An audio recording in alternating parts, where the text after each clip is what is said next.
What's up, you guys? Welcome back to my channel, Paradoxical Joy. I'm your girl Joy, and I usually do lifestyle and career/business content. And if you're interested in seeing more, go ahead and check the description down below. That's where I have some video recommendations. I also have a blog if you want to go check that out as well in the description down below. And while you're down there, you might as well go ahead and subscribe, turn my post notifications on so you know whenever I'm going to upload a video, as well as make sure that you like this video and comment down below any questions or comments that you may have or suggestions for any future videos. Today we're going to be talking about how to figure out which platform is best for your business. There are so many digital platforms out there nowadays. It can be super overwhelming trying to figure out what is the best one for your business, right? Like, you don't know, should you do Instagram, Facebook, a blog, a podcast, a YouTube channel, Tumblr, Twitter, TikTok, all the T's. What should you do? What is the best? What is going to drive people to your business, right? What is going to help you make that shmoney? We're going to talk about that today. I have some simple questions for you to ask yourself that I think will help you figure out the right answers. Okay, let's hop into it. So the first question is, what makes the most amount of sense for your business? That's what you need to ask yourself. And I know that if you're watching this, you might be like, well, okay, Joy, yeah, we knew that. Come on now. It sounds simpler than what it really is, okay? Because you need to figure out what makes the most amount of sense for your business based on you and your business, okay? Not based on what your friend doing, what mama and them doing, what you've seen other people do that seems to be successful for them, so you're gonna try to copycat because it doesn't always work the same for everybody, okay? And that's just me giving you the truth, for real, just point blank period. So you have to figure out what platforms work best for your business. So for example, if you have a pet grooming business, probably having a podcast where you only talk about your pet grooming business isn't going to be successful, because one or two things are going to happen. One, you're either not going to have that many episodes, or two, you're probably not going to have that many listeners, or three, both. Both of them, actually. So when you're figuring out what platform works best for your business, what makes the most amount of sense, right? So for your pet grooming business, let's keep going with this example. It would be really cool for you to have an Instagram, right? Because then you can take your pictures with your cute little cats and the dogs and whatever else you got going on. Be like, oh, they're so cute, let me follow this page. Or you could also be doing really cute TikToks and Reels, right? Like, there's so many people that are like, TikTok made me do it. TikTok taught me this. Like, and you could do fun TikToks showing maybe some of the products that you use for the dogs or for the pets. You can talk about some of the services that you provide that maybe people wouldn't know about, or you could talk about, you could have people do some reviews and make it fun and exciting and cute and catchy, and how everyone does like all those fun transitions. You can do things like that. Having a Twitter where you spend all day tweeting about, so I think that pets are cool, they should be groomed, and hashtag real talk. That is not going to drive people to your business, right? Because if you're watching this video, if you're trying to figure out what platform to use and you already have an established business, or you're in the process of creating your business, most likely you are trying to create content to drive traffic from said content that you've created back to your business. So you're trying to take content watchers or content connoisseurs and turn them into customers, okay? So if you're trying to do that, trying to take, people that just may watch you sometimes, or may follow or subscribe or whatever else, and take that and make that into a customer, there's a path that you have to go along. And you want to make sure that whatever platform you choose is the best platform for you to create the best amount of content that is going to drive people back to your business. So creating a Pinterest for your pet grooming business, where you want to create videos on said Pinterest where all you want to talk about is grooming pets, probably won't be as successful as if as it would be if you simply just created an Instagram or even a Facebook or even TikTok.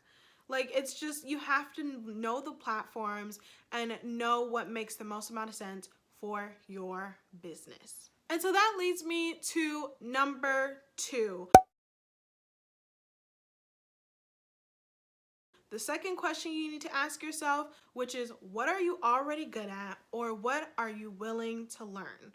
This is a very important question. No matter what platforms or platform you choose, you're going to have to either know something already or you're going to have to learn something new. Technically, if you have a Gmail account, you technically have a YouTube account. Like it's anyone can have a YouTube channel. It's literally, you have a Gmail account. It's the same thing. But creating an actual YouTube channel with videos, that's another thing. Creating a successful YouTube channel is a whole nother thing in itself as well. So you have to figure out, what do you need to be successful on this platform for your business? What are you willing to learn? What do you already know? If you already know how to edit videos, then having a YouTube channel won't be as difficult because you're like, oh, I'm familiar. But maybe you might be willing to learn. Maybe you have an iPhone or a Mac or whatever, and you're like, oh, okay, I have iMovie, it's free. I have an iPhone, I can film on my iPhone. Okay, cool, we can make this work. That makes sense to do a YouTube channel. You could even do your Reels or your TikToks or anything else that way too. It does not make sense if you are not a good writer, you failed you barely made it through English, and then you want to create a blog and you're not going to have like a ghostwriter or a copywriter. Like, you want to write it yourself. I don't see that going well for you. If you're not even confident in your own skills as like how they would stand alone, then how would anyone else want to read your stuff, or anyone else be confident in your skills, especially when you're trying to drive traffic from the content that you're creating back into your business? And there's going to be a disconnect, the same way that there's a disconnect between somebody that failed English and wants to have a blog and doesn't like writing, isn't good at writing, don't even like Instagram captions, doesn't even have a Twitter. They don't even want to do 140 characters. 1 + 1 is not equaling 2 there. So ask yourself, what do you know? What are you willing to learn? And if you're not, then the next question is, can you afford it? Okay, so this is a can you afford it. If you're not willing to learn, but you still want to do it, you still want the blog post because you think it's the best platform for your business, then can you afford a copywriter? Can you afford to outsource and have someone else to do your blog? Can you afford a consultant that can help you get to the place that you want to get with your writing so that people want to read it and they're engaged in your blog? So can you afford it financially? Can you afford what it takes to have a YouTube channel? Can you afford a camera? Whether that's you go out and buy a Canon G7X Mark II, or you have your iPhone and you pay a monthly bill. Can you afford a ring light or a tripod or an editing software? There's so many things that come with each platform. Can you afford a mic for your podcast? Whatever you're doing. Even though the basic platforms themselves to sign up or create an account are free, there's going to be things that you're choosing to participate in that are going to cost money. And so you have to figure out if you can afford it financially. Another part of it is if you can afford it time-wise. Do you have the time to do this? Do you have the time to learn how to edit videos? Do you have the time to learn how to edit a podcast episode? Do you have the time to figure out how to pin something on Pinterest? Do you have the time to figure out how to tweet? Like, there's so many different things that you can do on all of these platforms that can be utilized to help you take content and turn it into a profitable source back to your business. But they all have things that you're going to have to learn about them. There's a learning curve to all of them. And while some of them might be similar, like creating a TikTok or an Instagram reel, there's differences. Or going live on Facebook or going live on Instagram, there's differences. And there's things that you're going to have to learn. And each audience or the general population on all these platforms tends to differ as well. And so there's a lot of things for you to consider. So do you have the time to take in all this information and be able to apply it accordingly? Which leads me to point number 4, or question number 4 that you need to ask yourself, which is, what is required to be successful? Do you need to have a Canon G7X Mark II to be successful on YouTube? Do you need to have a fancy $200 podcast mic to be successful, to have a successful podcast? Do you need to have a tripod with a ring light to create really cute TikToks or reels? Do you need to make sure that you have constant guests that can go live with you on Facebook or Instagram?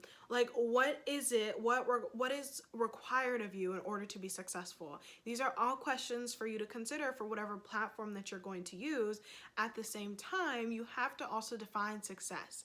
And do not define success based on other people, which can get really tricky, especially when you're in digital platforms and you're doing your research and you're trying to learn as much as you can, or you're trying to make the best informed decisions. It's so easy to compare yourself. I know for me personally, there's so many content creators that I follow and I'm like, oh my gosh, she's so consistent.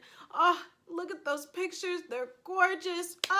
That video, it was A1. Like, I'm comparing myself, like, why can't I do that? Why is my stuff not like that? What do I need to pay to get like that? And then I had to be like, Joy, these people that you're following have been doing this for like 10 years. Like 10 years. You've been doing this for a few years. It's not going to be the same. It's not going to be the same at all. So if this was a corporation, a nonprofit, a 9-to-5, you would be entry level, maybe mid-level, and they would be a CEO. Do not, when you are entry level, compare yourself to someone that would be a CEO in a company. You wouldn't do that in a nonprofit. You wouldn't do that in a 9-to-5. So why would you do that to yourself? It's like, don't look at other people and what they consider to be successful and make it what you consider to be successful. Define success for yourself. That is the biggest key, biggest advice that I can give you when you're looking into marketing and digital platforms and content creating. It is so important to define success for yourself, because some people might think 1 million subscribers is successful, but others might think 100,000 subscribers are successful. You have to define it for yourself. Don't get caught up in what other people are doing or what other people are saying. And you also have to define your goals. Some people their only goal in life might be to get 1 million subscribers. So then they're like zoomed in and focused. Your goal might be, how can I create intentional content that I'm proud of, that I think is good, that can also drive traffic back into my business? And your business might be content creating. So you might be going in a little bit of a circle of like, can I create this so that people come back here and keep coming back and keep coming back? But you also could be having your pet grooming business. So let's go back to that. And you might just be wanting to have your Instagram be popping so that people are like, what is this? Let me check out this bio. Oh, this is where they are. Let me go check them out. And then you have your content going back into your business, going back into your business, going back into your business. And that would be successful to you, even if that means that you only have 10,000 followers on Instagram, which I'm saying only, but to some people, 10,000 followers on Instagram, do you even know 10,000 people? Like, it can be wildly successful. You can be very happy with that. While some people might be like, oh, 10,000 followers on Instagram. Oh, girl, I had that when I was 5. Like, don't compare yourself to other people. Don't compare what success looks like for you with what success looks like for other people. You have to define it for yourself. So I know we've gone through quite a bit here trying to figure out which platform works best for you. I hope that this was really helpful. These are just a few questions that you can ask yourself. And there's always the option of doing multiple platforms at once, which I have done personally. Comment down below if you guys want to see a video of me talking about, how I balance the different platforms that I'm on, how I chose that, and going through that entire process. Let me know if you have any other questions. Put them down in the comment section down below, and I'll check them out and get back to y'all. Comment down below if you have any other video suggestions that you want me to do. If you're like, girl, can you just do one video talking about blogs, because I sure can. I just need you to let me know that you want that, okay? And also, please make sure that you subscribe, turn my post notifications on so you know whenever I have another upload, and like this video up. If you found this helpful, then if you can like it, that will help me so I can help you, so we can help each other, okay? It's a back and forth, reciprocity all year long, okay? Thank you guys so much for watching, and I will catch you in the next video.